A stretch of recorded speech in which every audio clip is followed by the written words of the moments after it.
सहनाववतु सहनौ भुनक्तु सह वीर्यङ्करवावहै तेजस्विनावदितमस्तु मा विद्विषावहै। ॐ शान्ति शान्ति शान्तिः। ॐ सदाशिवसमारम्भां शङ्कराचार्यमध्यमाम् अस्मदाचार्यपर्यन्तां वन्दे गुरुपरम्परां वन्दे गुरुपरम्परां। મોક્ષ માટે આત્મજ્ઞાન અનિવાર્ય છે. આત્મજ્ઞાનની પ્રાપ્તિ માટે ગુરુ પાસે જઈ અને શ્રવણાદિ કરવું અનિવાર્ય છે. પણ એ બધું કરવા છતાં પણ જો આત્મજ્ઞાન પ્રાપ્ત થતું ન હોય તો એનો અર્થ કે ચિત્તગત અન્ય અવરોધો પ્રતિબંધકો હાજર છે. એ ચિત્તગત ત્રણ પ્રકારના પ્રતિબંધકો છે. એક પ્રમાણગત સંશય, બીજો પ્રમેયગત સંશય અને ત્રીજો વિપરીત ભાવના. પ્રમાણગત સંશયની નિવૃત્તિ માટે પુનઃશ્રવણ કરવાનું કહેવામાં આવ્યું છે. પ્રમેયગત સંશયની નિવૃત્તિ માટે મનન યુક્તિયુક્ત શ્રુતિ સંમત મનન કહેવામાં આવ્યું, ચિંતન કરવાનું કહેવામાં આવ્યું. અને વિપરીત ભાવનાની નિવૃત્તિ માટે નિધિધ્યાસનનું વિધાન શાસ્ત્રમાં કરવામાં આવ્યું છે. નિધિધ્યાસન ક્યાં સુધી કરવું? જ્યાં સુધી પ્રતિબંધ દૂર ના થાય ત્યાં સુધી. પ્રતિબંધ દૂર થયો ક્યારે ખબર પડે? પ્રતિબંધ દૂર થાય તો પછી સાધ્ય બાકી રહેતું નથી. એટલે જેમ પેટ ભરાયું ક્યારે ખબર પડે? આપોઆપ ખબર પડે. એમ આ પણ આપોઆપ ખબર પડે. આ નિધિધ્યાસનની જે પ્રક્રિયા છે એ કેવી છે? નિધિધ્યાસન એટલે ધ્યાન. ધ્યાન એક માનસિક પ્રક્રિયા છે અને ઉપાસના એટલે પણ ધ્યાન, એ પણ માનસિક પ્રક્રિયા છે. તો ઉપાસના જે માનસિક પ્રક્રિયા છે એની અંદર ઘણા બધા નીતિ નિયમોનું પાલન કરવાનું હોય છે. વૈદિક વિધાન પ્રમાણે ઉપાસનાનું અનુષ્ઠાન કરવામાં આવે છે. શું એ જ પ્રમાણે નિધિધ્યાસન પણ માનસિક પ્રક્રિયા છે? તો એમાં પણ એવું વિધિ વિધાન છે ખરું? અથવા કોઈ નિયમ છે ખરો કે એના આધારે એ પ્રમાણે જ નિધિધ્યાસન થવું જોઈએ? નિધિધ્યાસન કેવી રીતે કરવાનું?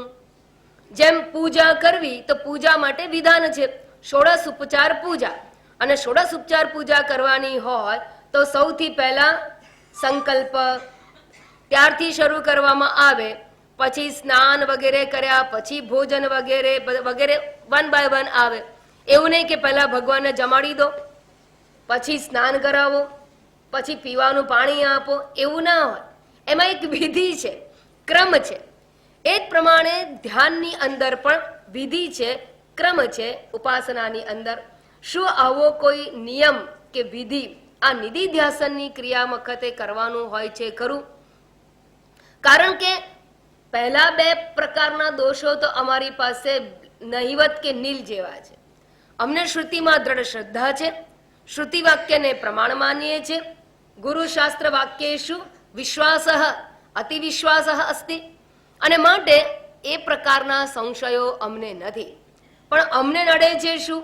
અને અમે પોતે બુદ્ધિશાળી પણ છીએ, ઉપદેશને સમજવા સક્ષમ છીએ. માટે પ્રમેયગત સંશય પણ નથી, પ્રમાણગત સંશય પણ નથી. પણ અમને આ જ્ઞાનમાં દ્રઢતા પ્રાપ્ત થતી નથી, દ્રઢ અપરોક્ષ જ્ઞાન થતું નથી. એનું કારણ વિપરીત ભાવનાની હાજરી.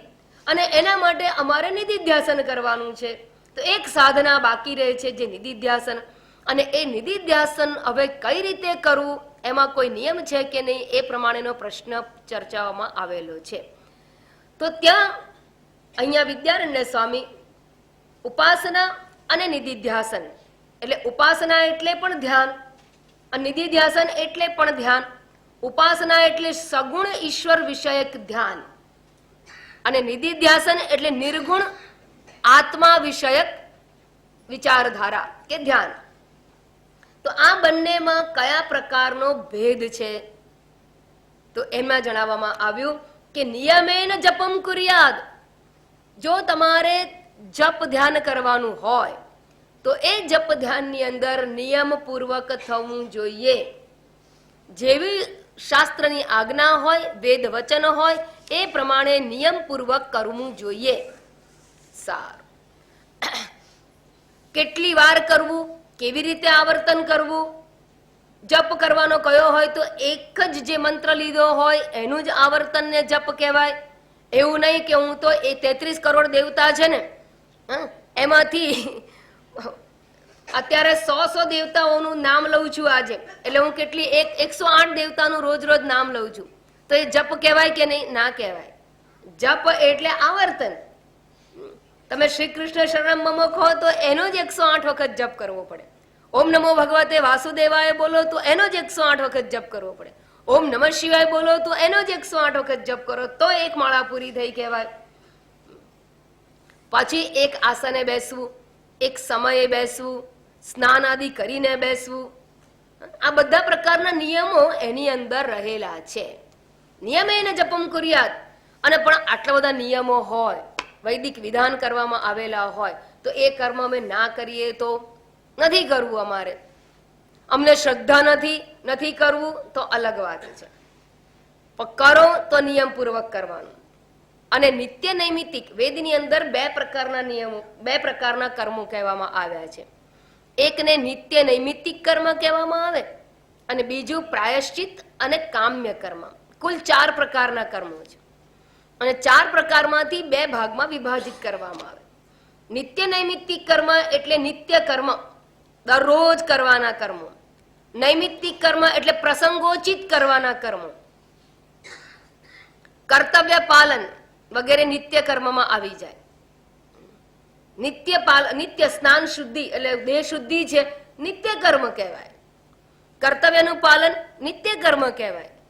અને નૈમિતિક કર્મ એટલે જેમ કે હમણાં હોળી ગઈ એ નિમિત્તે તમે જે કાર્ય કર્યું, હવે રામનવમી આવશે, રામચંદ્રજીનું વિશેષ પૂજન થશે, એ નૈમિતિક કર્મ કહેવામાં આવે. તો નૈમિતિક કર્મ અને નિત્ય કર્મ એ કાયમ બધા ગૃહસ્થોએ કરવું જ પડે. કમ્પલસરી છે, ફરજિયાત છે, નો ઓપ્શન. દેવ યજ્ઞ વગેરે 5 યજ્ઞો કમ્પલસરી, નો ઓપ્શન. સંધ્યાવંદન કમ્પલસરી, નો ઓપ્શન. તો આ બધા કર્મો ફરજિયાત કરવાના છે. અને કામ્ય કર્મ કે પ્રાયશ્ચિત કર્મ, પ્રાયશ્ચિત તો જેણે ભૂલ કરી હોય એણે કરવાની, ભૂલ કરી હોય ત્યારે કરવાનું. અને જો કોઈ સજાગ જીવન જીવતું હોય અને ભૂલ ના કરે, no need. It is not compulsory. પ્રાયશ્ચિત ઇઝ નોટ કમ્પલસરી. કામ્ય કર્મ કામનાની પૂર્તિ માટે કરવામાં આવતા કર્મ. પુત્ર કામેષ્ટિ યજ્ઞ કોણે કરવાનો? પુત્રની કામના વાળાએ. બધાએ જરૂર નથી. દશરથ રાજાને કરવો પડ્યો કારણ કે સંતાન પ્રાપ્તિ નહોતી. વસુદેવ દેવકીને નહોતો કરવાની જરૂર, સંતાન પ્રાપ્તિ થઈ હતી. તો સંતાન પ્રાપ્તિ ન થાય તો એને કામના હોય પુત્રની, અને પુત્રની કામના વાળાએ પુત્ર કામેષ્ટિ યજ્ઞ કરવો જોઈએ. તે કામ્ય કર્મ છે એ ઓપ્શનલ છે, અર્થાત વ્યક્તિગત છે. જેને ઈચ્છા હોય અને જેવી ઈચ્છા હોય એ પ્રમાણે કરે. હવે નિત્ય નૈમિત્તિક કર્મ તો કમ્પલસરી છે, પણ એ કર્મ કરો ત્યારે સાવધાન રહેવું પડે. કેમ? કારણ કે જો કોઈ પણ ચ્યુતિ થાય તો દોષ લાગે, ફળ તો ના જ મળે, કર્મ અનુષ્ઠાનનું ફળ તો મળે જ નહીં. અને દોષ થઈ જાય તો કદાચ વિપરીત પણ મળે, એટલે ઈચ્છે એના કરતા ઊંધું થઈ જાય એવું પણ સંભવ છે. અને સાવધાની પુષ્કળ રાખવી પડે એમ છે. તો ના કરીએ તો એને કહે છે કે ના કરવામાં આવે તો પણ પાપ લાગે. એને પ્રત્યવાય નામનું પાપ કહેવામાં આવે છે. દોષ એટલે પાપ. એટલે નિત્ય નૈમિત્તિક કર્મ ના કરો તો પ્રત્યવાય દોષ લાગે, કરવા જઈએ તો જોખમ લાગે, અને કરો તો વિધિપૂર્વક જ કરવાનું છે. અને આવું હોવાથી હવે અમારે શું કરવું જોઈએ? તો એના માટે એવું કહેવામાં આવેલું છે કે આના માટે શાસ્ત્રની અંદર એક બીજી એક સરળ પદ્ધતિ આપી છે. ધારો કે તમે નિત્ય નૈમિતિક કર્મ કરો છો, એ નિત્ય નૈમિતિક કર્મ પણ પ્રત્યવાય દોષ ન લાગે એટલા માટે કરો છો, પણ ભૂલચૂક થઈ જાય તો પ્રોબ્લેમ થાય. તો એના નિવારણ માટે શાસ્ત્રમાં એવું કહેવામાં આવ્યું કે બે બાબતોને ધ્યાનમાં રાખીને જો નિત્ય નૈમિતિક કરવામાં આવે તો દોષ લાગતો નથી. પછી તમને ષોડશોપચાર વિધિ આવડે ના આવડે, મંત્ર પણ ગરબડ સડબડ બોલાઈ જાય, નો પ્રોબ્લેમ. હા, નહીં તો મંત્ર ગરબડ બોલાય ને તો પાપ લાગે. આપણે આ બોલીએ છીએ કેટલા બધા દોષો હોય છે, પુરુષ સૂક્તમ બોલીએ છીએ કેટલા દોષો છે, બહુ પાપ લાગે. સ્વરતો વર્ણતો વા, ચોખ્ખું કહ્યું, સ્વર વર્ણ વિપર્યાય. જો વિપર્યાય જુદું બોલવામાં આવે, એક રકારનો ફેર કર્યો તો કુંભકર્ણે નિર્દેવત્વમ ને બદલે રકાર પાછળ મૂક્યું, નિર્દેવત્વમ ને બદલે નિદ્રાવત્વમ, અને એવું કરવાથી અનર્થ થઈ ગયો. એટલે એક શબ્દની પણ ભૂલ થઈ, અડધી માત્રાની પણ, તો એને જિંદગી ભરની ઉઠી ગઈ. અહીંયા એવો દોષ લાગવાની શક્યતા છે. તો કે છે બે બાબતને ધ્યાનમાં રાખો, પછી તમે ગડબડ સડબડ જે કંઈ બોલો વાંધો નહીં. પેલા મરા બોલ્યા ને તો પણ વાલીઓ વાલ્મીકી ઋષિ થઈ ગયા, સ્વરભેદ હોવા છતાં પણ. તો કયા બે મુદ્દાઓને ધ્યાનમાં રાખવાનો? તો કે જ્યારે સંકલ્પ કરો ત્યારે સૌથી પહેલા શરૂઆત સંકલ્પથી થાય છે, દેવ ધ્યાન પછી સંકલ્પ છે. એ સંકલ્પ કરતી વખતે ચિત્ત શુદ્ધિ અર્થે કરું છું એ પ્રકારની નો સંકલ્પ હોવો જોઈએ. શાના માટે પ્રાપ્ત શું કરવું તમારે? સાધન ચતુષ્ટયાપ્તિ અર્થમ, દુરિત ક્ષયાર્થે, દુરિતના ક્ષય માટે અને સાધન ચતુષ્ટય પ્રાપ્તિ માટે. આ એક સંકલ્પ છે. અને કેવી રીતે કરવાનું? તો કે ઈશ્વરાર્પણ બુદ્ધિથી કરવાનું. મોટા મોટું ભાવના. આ મયા કૃતમ ન અહમ કરોમી, મયા કૃતમ ઇદમ મયા કૃતમ, મારા દ્વારા થાય છે, મારા દ્વારા થયું, મેં કર્યું એવું નહીં. ઈશ્વરાર્પણ બુદ્ધિથી કરો. અને જ્યારે ઈશ્વરાર્પણ બુદ્ધિથી કરો ત્યારે અંતે કાર્ય પૂરું થયા પછી એક શ્લોક બોલી દો, કાયેન વાચા મનસેન્દ્રિયૈર્વા. છેલ્લે શું આવ્યું? નારાયણાયેતિ સમર્પયામિ, કૃષ્ણાર્પણમસ્તુ. અથવા યદ્યત કર્મ કરોમિ તત્તદ અખિલમ શંભો તવારાધનમ. બસ આ તારી જ પૂજા છે અને તારા માટે જ કરવામાં આવ્યું છે, તે જ કરાવ્યું છે. એ પ્રકારની ભાવનાથી કરવામાં આવે તો બંધનમાં પડતા નથી. તો એને સ્વરવર્ણનો કોઈ પણ ચ્યુતિ થઈ તો પણ દોષ લાગતો નથી. તો આટલું એક એની અંદર ધ્યાન રાખવામાં આવે તો દોષ લાગે નહીં. પણ જો એના માટે ન કરવામાં આવે, કામના પૂર્તિ માટે કરવામાં આવે અને લેશ માત્ર પણ જો દોષ થઈ ગયો તો આપણને એનું ફળ મળતું નથી. સારું, બીજું ઉપાસના છે, એમાં આટલું બધું ધ્યાન શા માટે રાખવાનું? તો એના માટે પણ આગળ વાત આવી ગઈ કે આ જે ઉપાસના છે એ શાના માટે કરવાનું, કેવી રીતે આપણને ફળ આપે છે. યાદ રાખજો, બધા કર્મો જે છે એ સીધું ફળ નથી આપતું. કર્મ કરવાથી પુણ્યની પ્રાપ્તિ થાય, અને પુણ્યની પ્રાપ્તિ થાય એ પુણ્ય આપણને ઈચ્છિત ફળ અપાવે છે. દાખલા તરીકે મારે ગાડી ખરીદવી છે, ઓડી ગાડી ખરીદવી હોય તો મારે શું જોઈએ? પૈસા. અને પૈસા માટે શું કરવું પડે? નોકરી કરું, પૈસા ભેગા થાય, એમાંથી ગાડી મળે. બરાબર? એટલે સીધી ગાડી લેવા ના જવાય. કર્મ કરવાના ફળ રૂપે પૈસા આવે અને પૈસા દ્વારા ઈચ્છિત ફળ મળે. એ પ્રમાણે આ વૈદિક વિધાન છે, એ પ્રમાણેનું કર્મ કરવું પડે. કર્મ કરવાથી પુણ્યની પ્રાપ્તિ થાય અને પુણ્ય આપણને ઈચ્છિત ફળ અપાવે છે. પુણ્યરૂપી કરન્સી છે અને એ આપણને ઈચ્છિત ફળ આપે.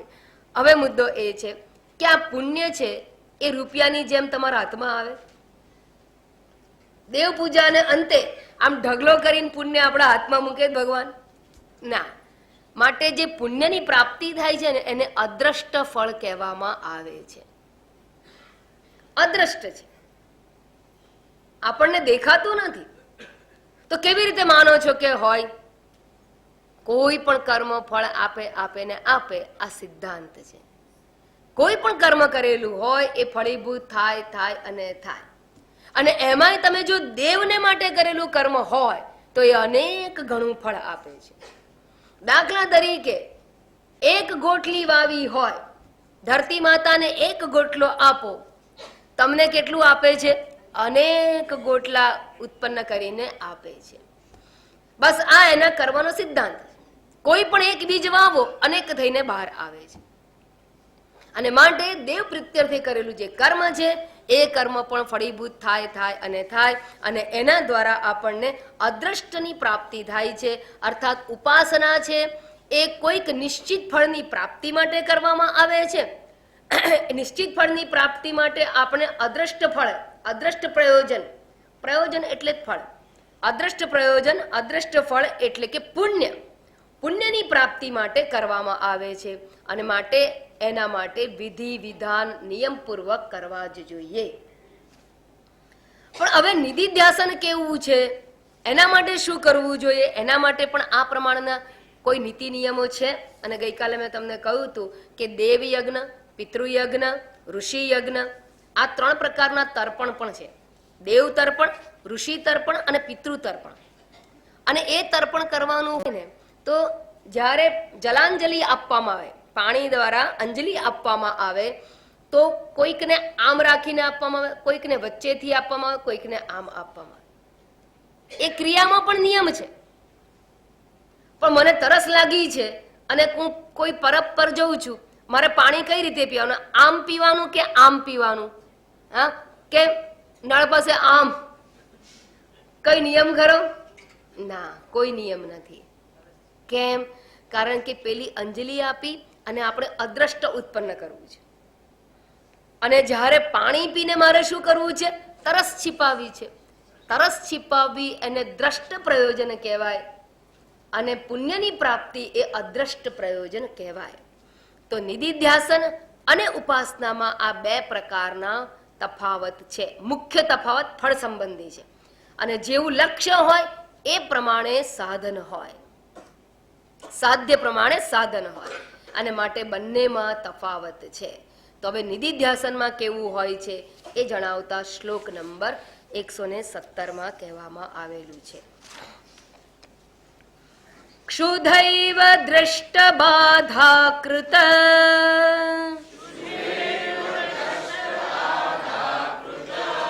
વિપરીતા ચ ભાવના જેયા કેનાપ્યુપાયેન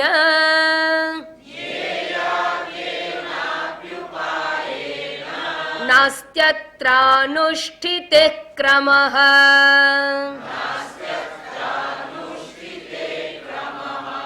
ક્ષુધૈવ દ્રષ્ટ બાધા કૃત વિપરીતા ચ ભાવના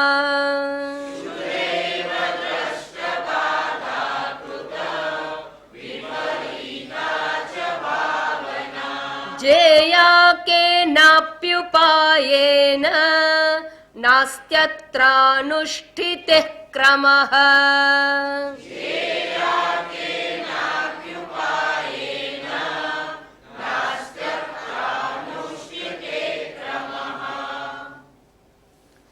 ક્ષુદેવ દ્રષ્ટ બાધા કૃત, દ્રષ્ટ બાધા કૃત વિપરીતા ચ ભાવના. વિપરીતા ભાવના, વિપરીત ભાવના. વિપરીત ભાવના કોને કહેવામાં આવે છે? યાદ છે કોઈને? કોને કહેવામાં આવે?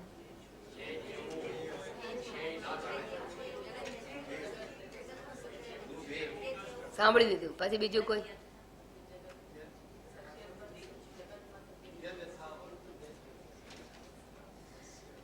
હા, એ શ્લોકનું વાક્ય પણ બરાબર, આ પણ બરાબર. અને ત્રીજો જવાબ અડધો આવ્યો, અડધો બાકી છે. આપણા માટે સીધે સીધું ડાયરેક્ટલી અપીલિંગ હોય ને એ યાદ રાખો ને. શું? વ્યાખ્યાઓ આપણને કઈ અસર નહીં કરે, એ બુદ્ધિમાં રહેવાની. દેહાત્મ બુદ્ધિ અને જગતી સત્યત્વ બુદ્ધિ, વિપરીતા ભાવના બે પ્રકારની છે. ભણી ગયા, હું આઉટ ઓફ કોર્સ નથી પૂછતી, આમાં જ આવી ગયું છે. વિપરીત ભાવના બે પ્રકારે રહેલી છે. એક તો દેહ હું છું એવી બુદ્ધિ અને જગત સત્ય છે એવી બુદ્ધિ. જગતી સત્ય બુદ્ધિ અને દેહાત્મ બુદ્ધિ. દેહ હું છું એ પ્રકારની બુદ્ધિ. બધા જવાબ સાચા છે, ખોટા કે નથી, પણ ડાયરેક્ટલી આપેલી. તો આ જે વિપરીત ભાવના છે એનાથી શું થાય છે? તો કે વાસ્તવમાં જે આત્મા હું છું એ વ્યાપક છે, અમર્યાદિત છે. અને અમર્યાદિત આત્મા નિત્ય છે, આકાશવત અનંતોહમ. અને છતાં જ્યારે હું દેહમાં હું બુદ્ધિ કરું છું એટલે કોના જેવું થાય છે કે વ્યાપક આકાશ છે એ ઘડામાં રહેલા આકાશમાં આત્મબુદ્ધિ કરે છે અને હું ઘટાકાશ છું એવું માને છે. ધારો કે વ્યાપક આકાશ આવી બુદ્ધિ કરે તો થાય શું? મર્યાદિતતા આવી જાય. એમ વ્યાપક ચૈતન્ય જ્યારે આ દેહ હું છું એવું અભિમાન ધારણ કરે છે ત્યારે એ મર્યાદિતતાથી ઘેરાઈ જાય છે. મર્યાદિતતા ત્રણ પ્રકારની છે: દેશગત, કાલગત, વસ્તુગત. આનું શરીર આવું છે, મારી પાસે નથી. હું અત્યારે છું, પછી નહીં હોઉં. હું અત્યારે અહીં છું, પછી મારે જતા રહેવાનું છે. હું અહીંયા જ છું, અત્યારે ત્યાં નથી. દેશગત મર્યાદા. અત્યારે છું, પછી નથી, કાળગત મર્યાદા છે. જે મારી પાસે છે એ ત્યાં નથી તો અભિમાન આવે છે. એની પાસે છે એ મારી પાસે નથી તો અપૂર્ણતાનો ભાવ આવે છે. મારી પાસે છે ને ત્યાં નથી તો ઈર્ષાનો ભાવ આવે, તેજોદ્વેષ થાય છે. આમ અનેક પ્રકારના મર્યાદિતતાના વિચારો, અપૂર્ણતાના ખ્યાલો કે તેજોદ્વેષ વગેરે છે, એના લીધે એ અજંપો ઉત્પન્ન કરે છે. શેનો અજંપો ઉત્પન્ન કરે છે? મારે મરવું નથી તો જીવવા માટે મારે શું કરવું? વિકારને પ્રાપ્ત થનારો આ દેહ છે, વ્યાધિગ્રસ્તમ કલેવરમ. મારે રોગી થવું નથી. આ શરીરના 6 વિકારો છે, એમાં વૃદ્ધાવસ્થા પણ અનિવાર્ય છે, જરા વ્યાધિ. મારે વૃદ્ધ થવું નથી. કેમ? આ બધા દુઃખદાયક વિચારો છે. વૃદ્ધત્વ દુઃખદાયક છે, દર્દ હોવું, રોગ હોવો દુઃખદાયક છે, મૃત્યુ દુઃખદાયક છે. અને માટે જ્યાં જ્યાં દુઃખ દેખાય છે, મર્યાદા દેખાય છે, એનાથી આપણે છૂટવું હોય છે. એટલે કે આ મર્યાદિતતાનો ખ્યાલ, દેહાભિમાન અનેક પ્રકારની વિટંબનાઓ સર્જે છે. દેહાભિમાન છે માટે મારું એક કુટુંબ છે, કુટુંબ ભાવના છે એટલે સ્વજનો છે, સ્વજનો છે માટે વ્યવહાર છે, અને વ્યવહાર છે માટે ક્લેશ છે. કારણ કે જ્યાં વ્યવહાર આવ્યો ત્યાં આ થયું, આ ના થયું, આ આવી રીતે કેમ થયું, આ રીતે થવું જોઈએ, આના માટે કર્યું, મારા માટે ના કર્યું. અનેક પ્રકારના ક્લેશોથી યુક્ત વ્યવહાર હોય છે. અને કર્મ કરવાની દરેકની એક મર્યાદા છે. મર્યાદિત મનુષ્ય આકાશને આંબવા નીકળે છે, જે એના માટે સંભવ નથી. જમીન પર માંડ ચાલી શકે છે, માંડ એટલા માટે ખાડો આવે તો પડે છે. આમ જોઈને ચાલતો હોય જમીન પર તો ખડક દઈને જરાક ખાડો આવે, પગ છુટ દઈને મચકોડાઈ ગયો. એટલી તો તાકાત છે આપણી. ભૂચર છીએ છતાં ભૂ પર ચાલી નથી શકતા. નીચે ઊંચે આવે ખાડા તો પડું ગબડાવો તો એ નીચે ઊંચે જતું રહે, પણ આપણો પગ એવો નથી કે ઊંચા નીચામાં સીધે સીધું જાય. ધ્યાન રાખો. તો આવું જ્યારે મર્યાદિતતાથી યુક્ત જીવન હોય ત્યાં ક્લેશ, દુઃખ અનિવાર્ય છે. માટે કહેવામાં આવ્યું વિપરીતા ભાવના. રખે એવું સમજતો આડે વળી જોઉં છું. વિપરીતા ભાવના દૃષ્ટ બાધાકૃત. બાધાકૃત એટલે ઇટ કોઝિસ પેઇન. બાધા એટલે દુઃખ, અવરોધ, દુઃખ. બાધવું, બાધવું એટલે દુઃખી, દુઃખ પહોંચાડવું. એના પરથી આપણે કરીએ બાધા રાખી છે. બાધા રાખી છે એટલે શું? દુઃખ છે એને દૂર કરવા માટેની ઈચ્છા રાખી છે. બાધા એટલે બાધ એટલે દુઃખ. ક્ષુધા મામ બાધતે, બાધતે એટલે પીડા પહોંચાડે છે, દુઃખ પહોંચાડવું, એને બાધ કરવો, અવરોધવું, ઈચ્છામાં અવરોધક હોવું, એને બાધા કહેવામાં. અને આ વિપરીતા ભાવના કેવી છે કે દ્રષ્ટ, દ્રષ્ટ બાધાકૃત. દ્રષ્ટ એટલે દેખાય તેવી, દેખાય તેવા અવરોધો, દેખાય તેવી સમસ્યાઓ. દેખાય તેવી એટલે શું? કોઈનું મોઢું ચડ્યું હોય હા તો તમને દેખાય ખરું? ના દેખાય. લિપસ્ટિક લગાવી હોય, સ્માઇલિંગ ફેસ આપ્યો હોય, એ તો શું થાય છે? અનુભવાય. આમ હસતા નસતા જતા હોય પણ તમે 4 વાર બોલો, તમારી સામુઈ ના જોઈને તમને બોલે પણ નહીં, તમારે સમજી જવાનું. શું સમજી જવાનું? વ્યવહાર મામ બાધતે, મને આ વ્યવહાર દુખી કરી રહ્યો છે, આ મોઢું ચડેલું છે એ આપણને અંદર ઊંચા નીચા કરે છે, સંતાપ આપે છે. તો દ્રષ્ટ એટલે દેખાય એટલે આંખે દેખાય એવું નહીં, પરંતુ એક્સપિરિયન્સ કરી શકીએ, અનુભવી શકીએ તેવું, એટલે સ્પષ્ટ અનુભવાય છે. આ વિપરીત ભાવનાથી ઉત્પન્ન થનારી સમસ્યાઓ છે એ સ્પષ્ટ અનુભવાય છે. ડાયરેક્ટલી વી કેન એક્સપિરિયન્સ કે દેહાભિમાન કેટલું દુઃખ આપે છે. સૌથી પહેલા પહેલું તો હું દેહ છું એટલે જ મને ચિંતા છે. શું ચિંતા છે? એક વખત મરીશ, ખબર નથી કેટલું જીવવાના. મરવાનું તો ચલો જવા દો, પણ એ ખબર હોવી જોઈએ ને કે આ વર્ષે ને આ તારીખે મરી જવાનું છે, તો આપણે એટલું જ કમાઈએ એને જ પ્રમાણે પેપર ભેગું કરીએ. હા, આપણને ખબર જ નથી કે 80 વર્ષ કે 90 વર્ષ સુધી આપણે ખાટલામાં સુવાનું છે, આપણે નર્સની જરૂર પડશે, ડોક્ટરની જરૂર, ખબર જ નથી. એટલે always we are confuse and tense. કેટલી પોલિસી લેવી, ક્યાં સુધીની લેવી, કેવી રીતે ખબર પડે? ના ખબર પડે. કેમ જીવન જીવવું ને કેવી રીતે પ્લાનિંગ કરવું. રેડી હોય, એક્સપર્ટ લોકો હોય, એ બધા પ્લાનિંગ કરે છતાં પોતાના જીવનમાં ફેલ જાય. વાય? Because of this. આપણને ખબર જ નથી, ઈશ્વરના હાથમાં છે.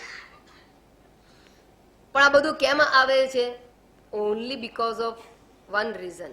ઈશ્વરે ઊભું નથી કર્યું, પ્રારબ્ધ ભલે ઈશ્વરે ઊભું કર્યું, જગત ભલે ઈશ્વરે ઊભું કર્યું, અહંકારાદિ દેહાંતાન એ બધી જે છે, એટલે આ દ્રશ્ય જગત ઈશ્વરે કર્યું છે.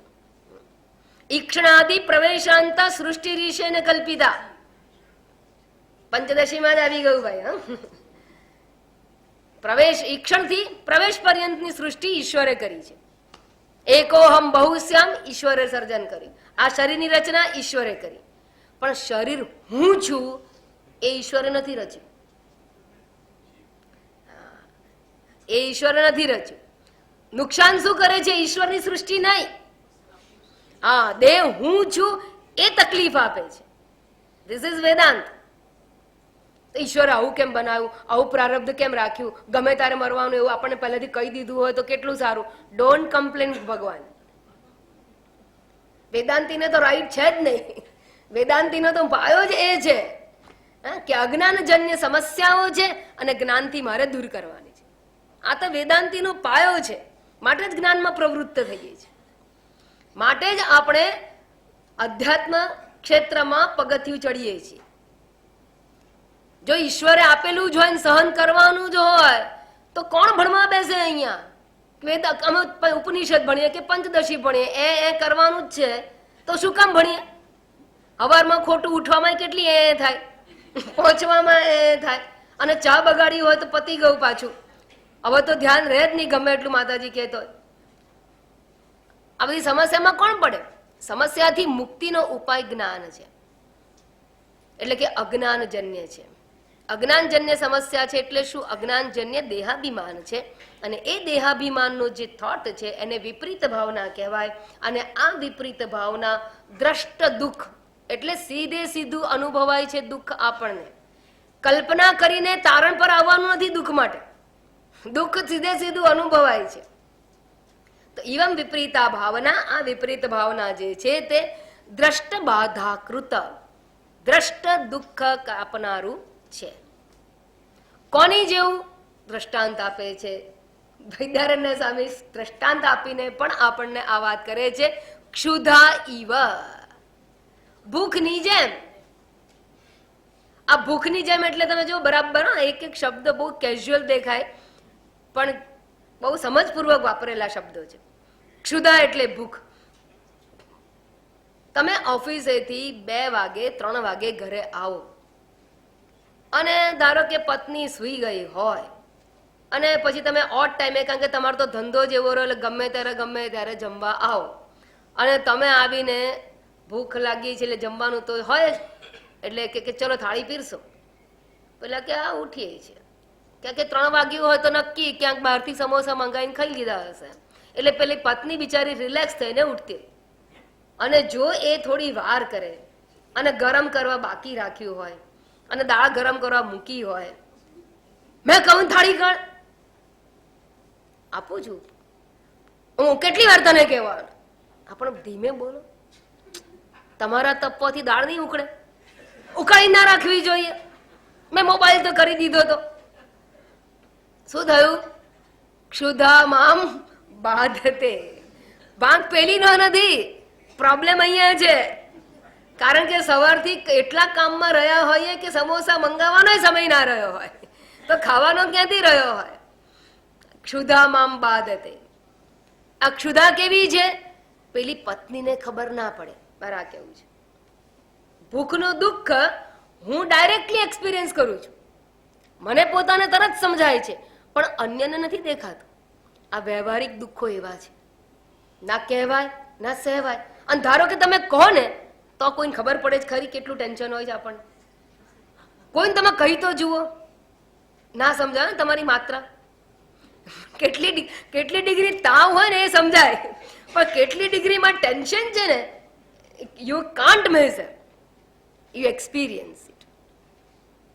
આ બધા દેહાભિમાનજન્ય દુઃખો છે એ માત્ર તમે અનુભવી શકો, તમે એને વ્યક્ત કરી શકો નહીં, પણ ડાયરેક્ટલી એક્સપિરિયન્સ્ડ બાય એવરીબડી.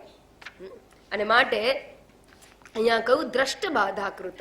ક્ષુધાની જેમ આ વિપરીત ભાવના છે એ ભૂખની જેમ ભૂખ બધાને સતાવે એમ આ હું દેહ છું એ અભિમાન માત્ર બધાને સતાવે છે. દુઃખયુક્ત જ છે, એ દુઃખ મુક્ત હોઈ જ ના શકે. પૃથ્વી એટલે જ અંધકારયુક્ત. પૃથ્વી પર અંધકાર છે કે નહીં? અત્યારે અંધકાર છે? સાહેબ ના પાડે છે. અત્યારે નથી અમેરિકામાં અંધકાર? અમેરિકા પૃથ્વી પર છે કે પૃથ્વીની બહાર છે? નિત્ય અડધો ગોળો અંધકારમાં જ છે, નિત્ય છે, એને ટાળી શકાય જ નહીં. એક પૃથ્વીના ગોળા ઉપર જેટલો અંધકાર છે એટલો પ્રકાશ છે. પ્રકાશ અને અંધકાર સાથે સાથે જ રહે છે. એ જ પ્રમાણે દેહાભિમાન છે ત્યાં દુઃખ સાથે ને સાથે જ છે. દુઃખ વગરની હોય જ ના શકે. મારું કહેવાનું તાત્પર્ય એ છે કે જેમ પૃથ્વી ઉપર અંધકાર ના હોય એવું હોય જ ના શકે, એમ દેહાભિમાન છે એટલે દુઃખ હોય ને હોય. કોઈને દાંત દુખવાનું દુઃખ હોય તો કોઈને પેટ દુખવાનું દુઃખ હોય, કે કોઈને પગ દુખવાનું દુઃખ હોય, કે કોઈ બીજાના દુઃખને દુઃખી થતું હોય. કે મારો છોકરો જુઓ ને ખાડામાં પડે છે, શું કરીએ? અરે પણ એને પડવું છે, પણ મને દુખે છે. દુઃખ તો હોય. આ દેહાભિમાન જ દુઃખ રૂપ છે. એટલે કે દ્રષ્ટ બાધાકૃત વિપરીતા ભાવના. અને જ્યારે દ્રષ્ટ પ્રયોજન હોય ત્યારે દ્રષ્ટ પ્રયોજન એટલે દ્રષ્ટ દુઃખમાંથી નિવૃત્તિ. અને દ્રષ્ટ દુઃખમાંથી નિવૃત્તિ કરવી હોય ત્યારે હવે મને બહુ ભૂખ લાગી છે, મારે આ ભૂખની નિવૃત્તિ કરવી હોય તો બરાબર સમજો. મેં કહું એમ કે ક્ષુધા શબ્દ બહુ વ્યવસ્થિત મૂકેલો છે. હવે ક્ષુધાની નિવૃત્તિ કરવી હોય અને બહુ ભૂખ લાગી હોય અને જે રસોઈ બની જ ના હોય તો માં શું કહેશે? જા એક માળા કર. માળા કરવાથી પેટની દુઃખ ઓછું થશે? પેલો કહેશે એક માળા 108. એનાથી ના થાય, એનાથી ના થાય. ભૂખ દૂર ના થાય. માળા કરવાથી શું ઉત્પન્ન થાય? પુણ્ય ઉત્પન્ન થાય, પણ ક્ષુધાની વૃત્તિ ના થાય. ક્ષુધાની વૃત્તિ માટે એમ કહેવાય કે બહુ ભૂખ લાગી છે, ચાલ તો પેલા ડબ્બામાંથી શક્કરપારા ખા હમણાં, પછી મારી રોટલી દાળ ભાત થાય તરત તને આપીશ, તું અત્યારે નાસ્તો કર. આપવું પડે તો અન્ન જ, એનાથી જ નિવૃત્તિ થાય. એના માટે કંઈ પુણ્યોદય પ્રાપ્તિના સાધનો કામ લાગે નહીં. દ્રષ્ટ પ્રયોજન હોય તો પુણ્યોદય પ્રાપ્તિના સાધનો છે જે અદ્રષ્ટ જન્મ આવે છે, એનાથી દ્રષ્ટ દુઃખની નિવૃત્તિ થાય નહીં. આ વિપરીતા ભાવના દ્રષ્ટ દુઃખ ઉત્પન્ન કરે છે, અને માટે અહીંયા પાપ પુણ્યની જરૂર નથી. દ્રષ્ટ દુઃખની નિવૃત્તિ કરવી હોય પુણ્ય ઉત્પન્ન કરવાના નથી, અને પુણ્ય ઉત્પન્ન કરવાના નથી માટે અદ્રષ્ટ પ્રયોજન નથી. હવે સમજાય જો ક્યાં લઈ જાય છે કે આ વિપરીત ભાવનાથી ઉત્પન્ન થનારા દુઃખ છે એ દ્રષ્ટ પ્રયોજન છે, દ્રષ્ટ બાધા છે, દ્રષ્ટ બાધા ઉત્પન્ન કરે છે. અદ્રષ્ટ બાધા હોય તો વિધિ વિધાનથી દૂર થાય. તમને પેલો ગ્રહ નડે છે, તમારું આવું છે ને તમારું તેવું છે, શું તમે આ વિધિ કરાવો ને પેલી વિધિ કરાવો, એ જાત જાતની વિધિઓ હોય, પણ એ અદ્રષ્ટ પ્રોબ્લેમ હોય ને તો અદ્રષ્ટ પ્રયોજન હોઈ શકે. પ્રયોજન માટે વૈદિક વિધિ વિધાન જે પુણ્ય ઉત્પન્ન કરે એવા હોઈ શકે, એનું નિવારણ કરનારા હોઈ શકે, પણ આ તો દ્રષ્ટ બાધા છે, અને માટે પ્રયોજન શું છે? દ્રષ્ટ પ્રયોજન છે. કોના જેવું? ભૂખની જેવું. અને માટે એને કેવી રીતે કરવાનું? તો કે એને દૂર કરવા માટે શું કરવાનું? તો કે અનુષ્ઠાનનો ક્રમ નથી. ન અસ્તિ અત્ર અનુષ્ઠિતે ક્રમઃ. આ વિષયની અંદર, આ વિષય એટલે દ્રષ્ટ પ્રયોજનના વિષયમાં મારે ભૂખ દૂર કરવી હોય તો શક્કરપારા ખાઉં કે સેવો ખાઉં, કે પછી બજારમાંથી પેલા પીઝા ઓર્ડર કરું, ડોમિનોઝ પીઝા, હોમ ડિલિવરી, શું કરું? જે કરવું એ કર.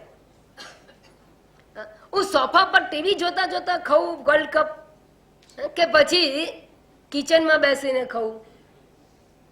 જ્યાં બેસીને ખાવું ત્યાં બેસીને ખા. પહેલા પાણી પીને પછી ખાઉં કે ખાધા પછી પાણી પીવું, કે વચ્ચે વચ્ચે પાણી પીવું? અરે જેમ કરવું એમ કર ને. તારી ભૂખ મન જે તને ચિંતા છે ને, ભૂખ લાગી, તારી ભૂખ દૂર કર. અત્ર અનુષ્ઠિતે ક્રમઃ નાસ્તિ. પહેલા પાણી પીવું કે પછી ખાવું, પહેલા સ્નાન કરવું કે પહેલા આ કરું, એવો કોઈ ક્રમ આની અંદર રહેતો નથી. ન અત્ર અનુષ્ઠિતે ક્રમઃ. પહેલા હું નહીં ધોઈને પરવારીને પછી નાસ્તો કરું કે નાસ્તો કરીને પછી નાવા જાઉં? ભૂખ દૂર કરવી છે ને, જે કરવું એ કર. ઉપાસના કરવી હોય, પુણ્ય પ્રાપ્ત કરવું હોય, સ્નાન કર, પછી આસન પર બેસ. દેહ શુદ્ધિ કર, પછી ચાલુ કર. પણ તારે ખાલી ભૂખ નિવૃત્તિ કરવી હોય તો નાયા ધોયા વગર ઉપડી જાય, બેડ ટી પીને ક્યાં ફાફડા જલેબી ખાવા, પતી જશે તારું કામ. ન અત્ર અનુષ્ઠિતે ક્રમઃ. અનુષ્ઠાનનો કોઈ ક્રમ નથી. એનો અર્થ એ થયો કે નિદિધ્યાસન જે વિપરીત ભાવનાની નિવૃત્તિ માટેનો ઉપાય છે, એમાં અનુષ્ઠાનનો ક્રમ નથી. નિદિધ્યાસન કેવી રીતે કરવું એના માટે કોઈ નીતિ નિયમો નથી. એના માટે માત્ર એક જ કહે છે, શું? કેનાપી ઉપાયેન જેયા વિપરીતા ભાવના જેયા. જે એટલે જીતવી જોઈએ. વિપરીતા ભાવનાને તમારે દૂર કરી નાખવી જોઈએ, કંટ્રોલ કરી નાખવી જોઈએ, અથવા એને મેડ ઇટ ઇમ્પોર્ટન્ટ, એટલે કે કાર્યક્ષમ ન રાખો. એ વિપરીત ભાવનાને કેવી બનાવવાની? તો કે તમારા વ્યવહાર માટે હું દેહ છું એવું તો કરવું પડે. એવું તો કહેવાય નહીં કે હું આત્મા પેલા ઘરે જઉં છું, એ તો વાપક છે, એ ક્યાં જવાનો છે? હું આત્મા છું, આમાં તો મારો દેહ જાય છે. તારો દેહ એકલો જો જતો હોય તે તો જડ છે, એ કેવી રીતે ચાલવાનો છે? એટલે એવી રીતે વ્યવહાર ના થાય. વ્યવહાર કરો ત્યારે તો હું જઉં છું, હું બોલું છું, હું ખાઉં છું, એ જ પ્રમાણે હોય. પણ એનો હું કેવો હોય, દેહાભિમાન એનું કેવું હોય? તો કે છે બળેલી દોરી જેવું હોય, અથવા શેકેલા બીજ જેવું હોય, એને કહેવાય વિપરીત ભાવનાને જીતી. એટલે વિપરીત ભાવનાને જીતી લો, એને શેકેલા બીજ જેવી બનાવી દો, બળેલી દોરી જેવી બનાવી દો, કે જે દેખાય ખરી પણ બાંધવાના કામમાં ના આવે, કર્મફળ ઉત્પન્ન ના કરે. શેકેલું બીજ દેખાય ખરું પણ નવો છોડ ના જન્મ આવે. એમ દેહાભિમાનથી કર્મ થાય પણ કર્મનું ફળ ઉત્પન્ન ના કરે, પુનર્જન્મની ઉત્પત્તિ ના કરે. એ પ્રકારે એને જીતી લેવાની. જે આ એટલે જીતી લો, એટલે આવી બનાવી દેવાની. એટલે એને કાર્યક્ષમ નહીં રાખવાની, કાર્ય વગરની. જેમ પેલે મદારી પેલો સાપ રાખે, કેવો રાખે? ડસે નહીં તેવો. આપણને ડર ભલે લાગે, એને કશું ના થાય, કારણ કે એને ખબર છે ને અંદરથી જે પોઈઝનની થેલી છે કાઢી નાખી હોય છે. દે રિમૂવ ધેટ. એના મુખમાં હોય છે ઝેર, એ કાઢી નાખી હોય એટલે એને કઈ ના થાય. બસ એમ આ દેહાભિમાનની અંદર રહેલું ઝેર, ઝેર એટલે સત્યત્વ, એ કાઢી નાખો, એને મિથ્યા બનાવી દો. જેયા, એનું નામ કહું જેયા, વિપરીતા ભાવના જેયા. કેવી રીતે? કેનાપી ઉપાયેન, કોઈ પણ પ્રકારે તમે એને ઇમ્પોર્ટન્ટ બનાવો. ઇમ્પોર્ટન્ટ નહીં હો, ઇમ્પોર્ટન્ટ. કોઈ પણ પ્રકારે એને જીતી લો. કોઈ પણ પ્રકારે કહેવાનો તાત્પર્ય શું છે? એટલે કે અહીંયા કોઈ નીતિ નિયમનો ક્રમ નથી. નિધિધ્યાસન દ્વારા એને જીતો. પણ નિધિધ્યાસન બે પ્રકારનું કહેવામાં આવ્યું. એક બ્રહ્માભ્યાસ રૂપ નિધિધ્યાસન અને એક સમાધિ અભ્યાસ રૂપ નિધિધ્યાસન. અર્થાત બે પ્રકારનું નિધિધ્યાસન ભગવદ્ ગીતામાં પણ કહ્યું છે અને શાસ્ત્રમાં પણ કહેવામાં આવેલું છે. અને પંચદશીકારે પહેલા પ્રકરણમાં સમાધિ અભ્યાસ રૂપ નિધિધ્યાસન કહ્યું છે. અને અહીંયા તત્કથનમ તત્ચિંતનમ અન્યોન્ય તત્પ્રબોધનમ. તમારે સમાધિ કરવી હોય તો કરો, ના કરવી હોય તો ના કરો. વિપરીત ભાવનાની નિવૃત્તિ માટે સમાધિ ઇઝ ઓલ્સો નોટ કમ્પલસરી. કેટલાક લોકોના મનમાં એવું છે કે સમાધિ કરવી હોય એ જ જ્ઞાની થાય, બાકીના જ્ઞાની ના હોય. એટલે કે જ્ઞાન પ્રાપ્તિ માટે સમાધિ કમ્પલસરી છે એવું કેટલાક માને છે. એ તો હંમેશા સમાધિમાં જ રહેતા હતા. નોટ નેસેસરી, પણ શક્ય છે, એ પણ કરી શકાય, પણ નેસેસરી નથી. એટલે એને ફરજિયાત નથી કરવાની. કેનાપી ઉપાયના, કેનાપી ઉપાયન એટલે બે પ્રકારમાંથી કોઈ પણ પ્રકારે નિધિધ્યાસન કરો. અને કોઈ પણ પ્રકારે એટલે તત્કથનમ તત્ચિંતનમ અન્યોન્ય તત્ પ્રબોધનમ. અર્થાત તમે પુનઃ શ્રવણ કરો, શ્રવણ કરેલાની ચર્ચા કરો. પણ કોઈ પણ ઉપાય દ્વારા તમે આ વિપરીત ભાવનાને દૂર કરો. બીજું કોઈ અહીંયા વાત કહેવામાં આવેલી નથી. વિપરીત ભાવના કોઈ પણ પ્રકારે જીતી લેવાની છે, દૂર કરવાની છે. આમાં કોઈ અનુષ્ઠાનનો ક્રમ નથી. એટલે કે નાયા વગર કરીએ કે નહીં ને કરીએ, જેમ ફાવે એમ કરો. તમારા ઘરમાં લાઈન લાગતી હોય તો પહેલા નિધિધ્યાસન કરો. સિમ્પલ. જેટલું વેદાંત ફ્લેક્સિબલ છે એટલું કોઈ ફ્લેક્સિબલ નથી. હું ખરેખર કહું છું, વેદાંત જેવું સરળ કંઈ નથી, પણ એટલે જલ્દી સમજવું અઘરું પડે છે. એ જેટલું સિમ્પલ છે ને એટલું એને સમજવું અઘરું છે. પાણી સો સિમ્પલ, સમજવું અઘરું છે. વાયુ સિમ્પલ, પણ સમજવું અઘરું. પણ વેદાંતનું એવું છે. કંઈ પણ કરો તમે, લાંબા પગે કરો, ખુરશીમાં બેસીને નિધિધ્યાસન કરો, પલાઠી વાળીને કરો, નાયા વગર કરો, નાયા પહેલા કરો, નાયા પછી કરો, અડધી રાત્રે કરો, 4 વાગે કરો, રાત્રે 11 વાગે કરો, ઊંઘ ના આવતી હોય તો કરી શકાય. કોઈ પણ પ્રકારે કરે. તમારે કરવાનું શું છે? હાર્દ ધ્યાનમાં રાખવાનું કે દેહાભિમાનની નિવૃત્તિ થવી જોઈએ. આ દેહાભિમાન છે એટલે કે મૃગજળ જે છે એને મેં જળ માન્યું છે, મારે એને મૃગજળ સમજવાનું છે. વિપરીત ભાવનાની નિવૃત્તિ એટલે આટલું જ છે કે મેં ભૂરું આકાશ માની લીધું છે, એને કલરલેસ સમજવાનું, કરવાનું નથી. આકાશમાંથી ભૂરો રંગ જાય જ નહીં. બસ એ પ્રમાણે આ અહંકાર જે છે ને એ દેખાતો અહંકાર છે, એ જાય જ નહીં, મિથ્યા છે. સત્ય હોય એને ભગાડાય, એને તેનું મિથ્યાત્વ જાણવું એ જ એનો નાશ કહેવાય. આકાશ રંગહીન છે એ સમજવું, એ સમજમાં જ આકાશનો રંગ ગયો. ગયો એટલે સમજમાંથી, પ્રતીતિમાંથી નહીં. દેહાભિમાનનું એવું કરવાનું છે, એ કરવાનું છે. માતાજી એ કે એના માટે શ્રવણ જોઈએ. જો ના ખબર હોય તો પ્રસ્થાંતરયી કરો ભાઈ. આ તો પ્રસ્થાંતરયી કર્યા છતાંય વિપરીત ભાવના રહી ગઈ હોય તો એના માટે કહ્યું. એ તો ખરું, સિસ્ટમેટિક સ્ટડી તો જોઈએ જ જોઈએ. નિધિધ્યાસન છે તો એ એમને એમ નથી, એટલા માટે કહેવામાં આવ્યું છે કારણ કે એની અંદર બેકઅપ જોઈએ, અન્ડરસ્ટેન્ડિંગ જોઈએ. તમારે આકાશના ભૂરા રંગને મિથ્યા સમજવાનું છે, એના માટે પ્રોસિજર તો જોઈશે ને. એ પ્રોસિજરમાંથી પસાર થવાનું છે. અહંકાર વાસ્તવમાં મિથ્યા છે, સર્પતુલ્ય છે. ગઈકાલે ઉપદેશ સારની અંદર આ ચર્ચા થઈ રહી હતી. એને સમજવા માટે પ્રોસિજર જોઈએ, અને એ પ્રોસિજર ઉપનિષદોની અંદર એક ટ્રેડિશનલ ટીચિંગ મેથડ છે, અનફોલ્ડમેન્ટ કરવામાં આવેલું છે ભાષ્યકાર દ્વારા. અને એ જો એકવાર વિચારધારા આપણી પાસે હોય તો ચોક્કસ નિધિધ્યાસનમાં મન પરોવી શકાય. અને નિધિધ્યાસન દ્વારા, એટલે નિધિધ્યાસન માટે કોઈ એવો નિયમ નથી કે તમે આ રીતે કરો, પહેલા આમ કરો, તમે પહેલા સીધા બેસો, પછી ટટ્ટાર કમર કરો, પછી ડોક સીધી રાખો, પછી આંખો બંધ કરો, પછી બે હાથને એક હાથ બેના આંગળા એકબીજામાં પરોવો. કોઈ નિયમ નથી. આ ના કરો તો ચાલે.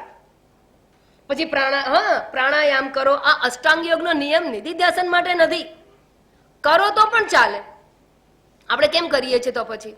એટલા માટે કે આપણું મન જલ્દી ઠેકાણે આવે. ના આવતો તો ઠેકાણે લાવવા માટે કરાય. પણ માણસ ગઢું થયું હોય, બિચારું બેસી ના શકતું હોય, પલાઠો ક્યાં મારવા જાય? અને પલાઠો મારતા મારતા તો એને આંખમાંથી પાણી નીકળી જતા હોય. તો એવું કરવાની કોઈ નિયમ નથી. નિધિધ્યાસન તમે કરી શકો છો, એટલે નિયમ નથી ચોક્કસ. એટલે કે બધા દ્વારા કરી શકાય. પૂજા બધા દ્વારા કરે છે એની ખબર નહીં, કારણ કે તમારે પુણ્ય અદ્રષ્ટની પ્રાપ્તિ કરવી છે. નિધિધ્યાસન દ્રષ્ટ પ્રયોજન માટે છે, અને એ માટે એમાં કોઈ અનુષ્ઠાનનો ક્રમ નથી, કોઈ પણ પ્રકારે કરી શકાય છે. માતાજી પણ અમે ધારો કે અમે તો પેલું છે ને, પેટ સાફ ના થવું તો પણ નિધિધ્યાસન થાય. બધું કરતા હોય ને પછી લાગે તો થાય. હું એટલા માટે કહું છું કે એક્સ્ટ્રીમ સુધી કહી દઉં ને એ તમને પ્રશ્ન ના ઉઠે. અને હું નથી કહેતી, શાસ્ત્ર કહે છે. કારણ કે નિયમ શું? ભૂખ લાગી છે, હરતા પડતા ખાઉં, અત્યારે ખાઉં, બહુ ભૂખ લાગી છે, હું દુકાનમાંથી ખરીદું છું, અથવા ભિક્ષાંદેહી કરીને પછી મારા આશ્રમમાં લઈ જઈને ખાઉં, ત્યાં સુધી તો વચ્ચે ઉકલી જાઉં. ભૂખ લાગી બેસી જા ઝાડ નીચે ખાઈ લે. સમજાઈ ગયું? કોઈ નિયમ નથી. ક્ષુધા નિવૃત્તિ એ જ પ્રયોજન છે, માટે કોઈ નિયમ નથી.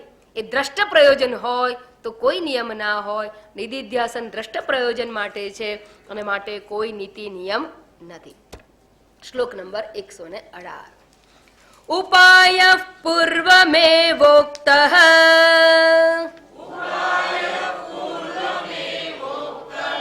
તચ્ચિંતા કથનાદિકઃ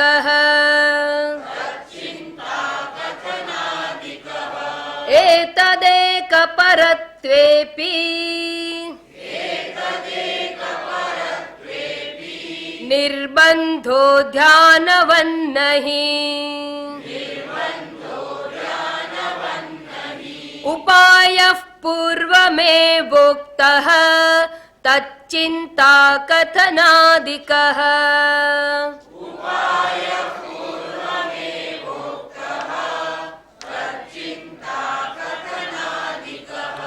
એતદેક પરત્વેપી નિર્બંધો ધ્યાનવન્નહિ.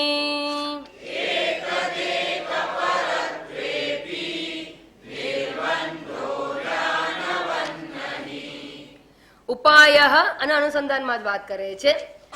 ઉપાય વિપરીત ભાવનાની નિવૃત્તિનો ઉપાય, એટલે કે આ દેહાભિમાનની નિવૃત્તિનો ઉપાય. શું ઉપાય છે ભાઈ? ઉપાય ગમે તે રીતે કરો, કહી તો દીધો, પણ શું ઉપાય છે? તો કે નિધિધ્યાસન. નિધિધ્યાસન એટલે શું? તો કે તત્ચિંતનમ તત્કથનમ અન્યોન્ય તત્પ્રબોધનમ પૂર્વમેવ ઉક્ત. પહેલા જ કહી દીધું. પહેલા ક્યાં કહ્યું? શ્લોક 106 માં. કરેક્ટ, 106 માં. આ 106 માં વિદ્યારણ્ય સ્વામી પોતાના ઘરની વાત કરી હતી કે કંઈક બીજી જગ્યાથી લઈ આવ્યા હતા? યોગ વાસિષ્ઠ માંથી લાવેલા હતા. યોગ વાસિષ્ઠ રામાયણમાંથી એ શ્લોક ઉદ્ધૃત છે. તત્કથનમ તત્ચિંતનમ અન્યોન્ય તત્ પ્રબોધનમ. આ પ્રકારે તમે કરી શકો, પણ એક શરતનું પાલન કરવાનું હોય છે. એક વસ્તુ ખાસ સમજો, એમાં એક શરત એટલી છે કે વેદાંતનું જે હાર્દ છે, જે ઉપદેશ છે, એ ઉપદેશને મધ્ય નજર રાખીને કંઈ પણ કરી શકો. એટલે તમે વિચારો ગમે તે પ્રકારે, પણ ઉપદેશનું મધ્યના કેન્દ્રબિંદુ શું છે? બોટમ લાઈન જેને કહેવામાં આવે એ શું છે? તો કે એક વસ્તુ શું? તો કે જગત મિથ્યા, બ્રહ્મ સત્યમ નંબર 2, અને ત્રીજું જીવો બ્રહ્મૈવ નાપરઃ. બસ તમે કોઈ પણ પ્રકારની વિચાર પ્રક્રિયામાં ઉતરો, નિધિધ્યાસન કરો, ચિંતન કરો, પણ બોટમ લાઈન આ હોવી જોઈએ. એટલે કે તમે કાર્યકારણનો વિચાર કરો, પણ કાર્યકારણનો વિચાર કરીને શું સમજવાનું? શું સમજવાનું? કાર્યકારણ વિલક્ષણ સ્વયં. હા, કાર્યકારણથી વિલક્ષણ આ આત્મા છે. કાર્યકારણ પદ્ધતિનો વિચાર કરીને ઉતરો, દ્રદ્રશ્ય વિવેક વિચાર પદ્ધતિ લો, પંચકોશ વિવેક વિચાર કરો, અવસ્થાત્રય વિવેક વિચાર કરો, શરીરત્રય વિવેક વિચાર કરો. કેટલી બધી પદ્ધતિઓ છે, અનેક યુક્તિઓ આપી છે આ સત્ય પાસે પહોંચવા માટેની, અને જગત મિથ્યાત્વને સમજવા માટે, બ્રહ્મ સત્યત્વને સમજવા માટે, અને જીવ અને બ્રહ્મમાં એક ઐક્ય છે એ સમજવા માટે અનેક યુક્તિઓ કહેવામાં આવેલી છે. ઘટાકાશ મહાકાશની વિચારધારા લો, બિંબ પ્રતિબિંબવાદને વચ્ચે લો, અધ્યારોપ અપવાદ રીતે લો, અનેક પ્રકારની યુક્તિઓ કહેવામાં આવી છે. કોઈ પણ યુક્તિનો વિચાર લો, અને વિચાર કરીને અંતે ક્યાં પહોંચવાનું? બ્રહ્મ સત્યમ અહમેવ બ્રહ્મ. એ બોટમ લાઈન એ હોવી જોઈએ. થિંકિંગ તમે કોઈ પણ દિશાએથી, કોઈ પણ પદ્ધતિથી કરો. એટલે આ નેશનલ હાઈવે જેવું છે, નો પ્રોબ્લેમ, કોઈ પ્રોબ્લેમ નહીં. ખરેખર અનેક પ્રકારની વિચારધારા, ખાલી બોટમ લાઈન આ જોઈએ. જેમ પેલા ઇલેક્શન આવે ત્યારે બધા શું કે મુદ્દો ઉઠાવે, ઘણીવાર કૌભાંડનો ઉઠાવે, ઘણીવાર આતંકવાદીનો ઉઠાવે, ઘણીવાર દેશની સમસ્યાઓનો ઉઠાવે, ઘણીવાર રેલવેના એક્સિડન્ટનો ઉઠાવે. બધા મુદ્દા ઉઠાવે. કોણ? પ્રચાર કરનારો ઇલેક્શનનો. પણ છેલ્લે શું કે? ધેરફોર વોટ મી. છેલ્લેની બોટમ લાઈન શું હોય? અમને મત આપો. બસ એમ. તમે કોઈ પણ મુદ્દો ઉઠાવો, કાર્યકારણનો વિચાર કરો, દૃગ્દ્રશ્યનો વિચાર કરો, કોઈ પણ વિચારધારાને અપનાવો. આપણે અત્યાર સુધી 5 પ્રકારના વિવેકોની વાત વિચારી ચૂક્યા છે. પ્રત્યક તત્વ વિવેક, દ્વૈત વિવેક, પંચકોશ વિવેક, પંચભૂત વિવેક, હા, અને મહાવાક્ય વિવેક. કોઈ પણ વિચાર ના કરો, બધા વિવેક જ છે. અને એના દ્વારા કન્ક્લુઝન શું? અહમ બ્રહ્માસ્મિ, બ્રહ્મ સત્યમ, જગત મિથ્યા, અહમ બ્રહ્માસ્મિ. આ કન્ક્લુઝનમાં આવવાનું.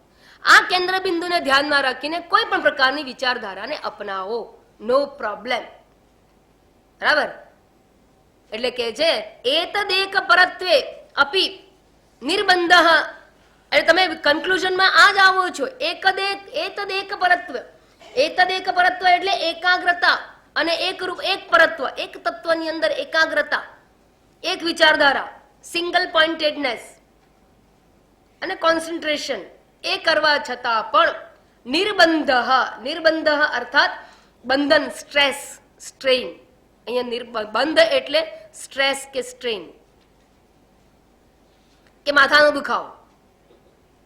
હા, નિર્બંધ નહીં. નહીં એટલે અહીં આ નિધિધ્યાસનની અંદર કોઈ માથાનો દુખાવો નથી, બંધન નથી, સ્ટ્રેન નથી, સ્ટ્રેસ નથી. કોના જેવું? ઉપાસના જેવું. તમારે જપ કરવાનો હોય ને તો આખો વખત શું બોલ્યા કરવાનું? ઓમ નમઃ શિવાય, ઓમ નમઃ શિવાય, ઓમ નમઃ શિવાય. ક્યાં સુધી બોલે? માણસ મિકેનિકલ થઈ જાય. અને માટે એ જપ કરવો અઘરો પડે. જપ કરવો બહુ અઘરો. એક ના એક વિચારના આવર્તન કરવામાં અઘરું પડે. અને છટકી જાય વારંવાર મન. પણ નિધિધ્યાસનમાં એવું પણ નથી. સો સિમ્પલ. ખરેખર અનેક પ્રકારના વિચાર તમે કરી શકો છો. એટલે ઉપાસના કે જપ વગેરે છે ને એ પેલા એક દોરડા ઉપર ચાલતા નટ જેવું છે. ધ્યાન ખૂબ રાખવું પડે, બેલેન્સ રાખવું પડે. છત્રી આમ આમ કરો તોય બેલેન્સ રહે કે ના, આપણે તો બહુ અઘરું પડે, હિંમત જ ના કરીએ પહેલા તો. આ એકાગ્રતા જે જપ કે ઉપાસનામાં છે એ વધારે અઘરી છે. અને નિધિધ્યાસન લાઈક આ national highway, 6 lane 6 lane 8 lane, આ 8 લાઈન જેવું છે. કાર્યકારણ પકડો, દૃગ્દ્રશ્ય પકડો, અવસ્થાત્રય પકડો, પંચકોશ પકડો, પંચભૂત પકડો. વિચારધારા માટે કેટલો બધો વાઇડ, એમ એકદમ વાઇડ રેન્જ છે. જ્યારે પેલામાં તો એક મંત્ર લીધો, હવે એનું આવર્તન કર્યા કરો, ઊંઘી જવાય, પટ દઈને ઊંઘી જવાય. કારણ કે મિકેનિકલ છે only, there is nothing. You don't have to apply your brain. બુદ્ધિને અપ્લાય કરવાની નથી. અને માટે એમાં પડતીના ચાન્સીસ વધારે છે. સ્ટ્રેસ આવે, સ્ટ્રેઇન પણ પડે. એટલે ઘણીવાર તમે જપ કરો ને પછી માથું દુખે, બહુ આમ ખેંચીને લાવવું પડતું હોય છે. જ્યારે આમાં એવો કોઈ પ્રોબ્લેમ નથી. એટલે એ ઘણું સરળ છે. એટલે બધું બતાવવાનું શું અર્થ શું છે કે નેશનલ હાઈવે પકડો અને નિધિધ્યાસન કરો. નિધિધ્યાસનની અંદર કોઈ સ્ટ્રેસ નથી, સ્ટ્રેઇન પણ નથી. એ તદેક પરત્વેપી નિર્બંધ ધ્યાનવત નહીં. ધ્યાનવત એટલે મૂર્તિનું ધ્યાન કરવાનું હોય તો માત્ર જે મૂર્તિ લો એ જ મૂર્તિનો વિચાર કર્યા કરવાનો. પણ તમે આડું ના બોલી શકો. આડું વિચારો કરો તો તમે વિજાતીય વિચારમાં પહોંચી ગયા. સજાતીય વૃત્તિ પ્રવાહને કન્ટિન્યુ કરવા માટે બહુ મહેનત કરવી પડે છે, બહુ સજાગતા રાખવી પડે છે.